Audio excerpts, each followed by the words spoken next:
9.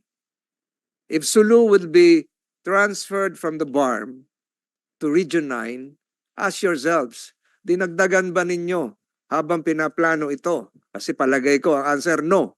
Kasi last week lang, sinabi ng Supreme Court, this decision is immediately executory. Dinagdagan nyo pa yung budget ng Region 9 based in, perhaps if you have an office there, is it based in Pagadian, ang opisina nyo, or Zamboanga City? Palagay ko ang answer is no. Paano nyo gagawin yon? Ngayon naman, because of the budget is the ruling is immediately executory, ibig sabihin ngayon 2024 budget hindi nakasama ang Sulu sa BARM. So the question again, definitely the answer is no. So ang tanong ko ngayon dito naman sa pinag-uusapan nating budget, kahit i-compare nyo yan, hindi nyo na pwedeng dagdagan sa 2024 ang Region 9. Sa 2025 po pwede pa. So make some fiscal calibration as we discuss, as the good chairman will be discussing the budget, on how to provide for an additional amount that would cover Sulu, the province of Sulu, kasi wala na nga sa BARM. Hindi ko nga alam kung sa Pagadian kayo o sa Zamboanga City. Ang balita ko, Mr. Chairman, even the employees of various agencies based in Sulu getting their salaries and MOE from the BARM, tigil na po yung sweldo effective September 10. Dati-dati may problema rin tayo ng drugs sa lalawigan ng Sulu. Di ba? O paano na yun? Will there be an infusion of funds? So as we discuss, as you discuss the budget for 2025, and isipin nyo rin sa 2024, paano na to? O paano naman sa 2025? I'm sure that's not part of your projection. Because when you made this, wala pa naman yung Supreme Court decision. That's my only interjection and opening statement, Mr. Chairman. And thank you for this opportunity for having delivered such statement. Maraming salamat po. Thank you, Majority Leader. Salamat. Go ahead. Continue. Yusek.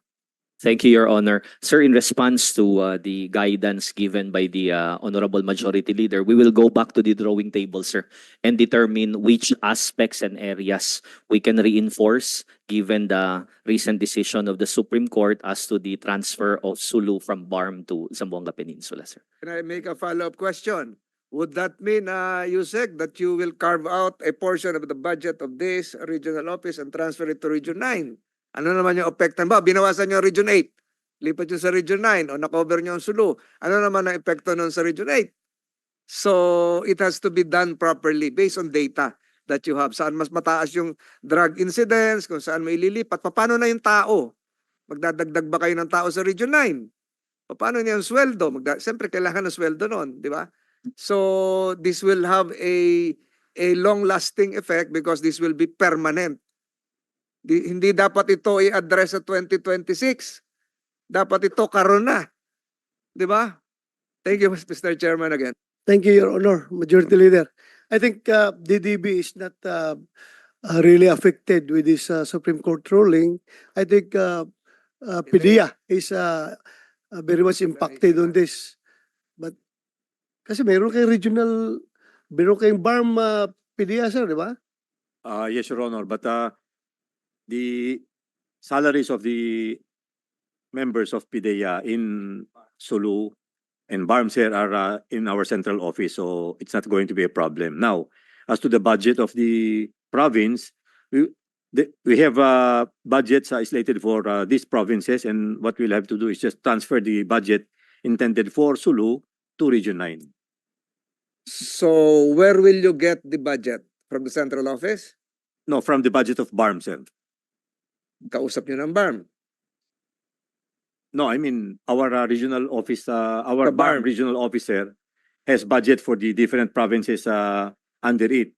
So that would mean reducing the BARM's regional budget. Yes, Your Honor. Siguro ito, as you navigate this, talk to DBM also. Yan, DBM nakikinig, si DBM Maricel Diso. Nagtataas ata ng kamay, Mr. Chairman.